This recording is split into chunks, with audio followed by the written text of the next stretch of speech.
On the 29th of September, Pep Guardiola and Manchester City's quest for a new centre-back finally came to an end when they unveiled Ruben Dias as a City player. Signing for £64 million on a 6-year deal, Nicolas Otamendi has gone the opposite way, signing for Benfica for £15 million. With Guardiola now having spent over £400 million on defenders over his time in Manchester, three big questions surround Dias and his price tag. Question number 1. Who is Ruben Dias? Coming through Benfica's youth teams into their senior squad, the 23-year-old has only played for one club in his career. Debuting for their first team in September 2017, Dias quickly became their first-choice centre-back and would go on to captain the side. After making his mark early on in his Benfica career, he was called up to play for the Portuguese national side, something he'd been doing at all age groups. With Portugal, he has become the first name on the team sheet in defence and won the 2019 Nations League, earning the Man of the Match award in their final versus the Netherlands. On the 26th of September, Dias played his final game for Benfica, scoring in a 2-0 win.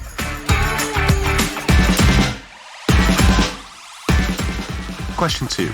Can he solve City's defensive issues?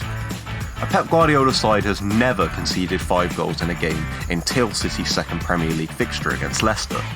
City have been on the hunt for a starting centre-back for some time, which came to the forefront last season when they didn't replace Vincent Kompany. Playing Fernandinho as Aymeric Laporte's partner was hardly a decent solution, so a right-sided partner was needed. After signing Nathan Ake as a backup option, City were heavily linked with Napoli's Kalidou Koulibaly, Atletico's Jose Jimenez and Sevilla's Jules Koundé before they settled on Dias. Fitting in as a mix of the other three's attributes, Dias combines physicality with youth.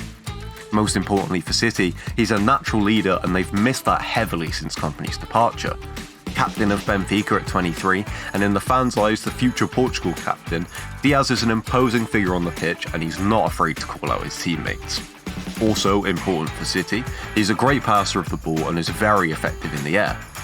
On the negative side of things, he's not the fastest of the bunch, so counter-attacks will still be an issue, but he's known as a stopper, which can be a downside and a double-edged sword when he goes forward but fails to win the ball, but more on that later.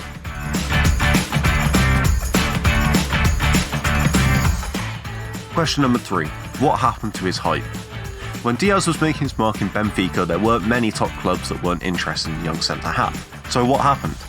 Clearly not City's first choice in the position, Dias hasn't been a big talking point during last season. To defend his side of things, it's very difficult to look impressive when the whole defence is struggling, and Benfica's backline struggled massively last year. Blowing a big lead in the league, Benfica finished second behind Porto in a bad year for them. Playing alongside unreliable defenders such as Andre Almeida, Jardel and Alex Grimaldo, Dias's positioning became more of an issue as a lot of the time he was left exposed when covering for others. This resulted in some reckless mistakes in attempting to cover, but despite this, the worst that ever came from any of Dias's mistakes last year in the league was a shot on target. There were no goals or red cards, so it's very much a case of seeing what he can do when surrounded by other top players. As for Portugal, Dias has been very consistent in the side. But what do you think? After a long and drawn out process, does Pep Guardiola finally have his man? Get involved in the debate, and whilst you're at it, leave this video a like and click that big red button that says subscribe. Until next time.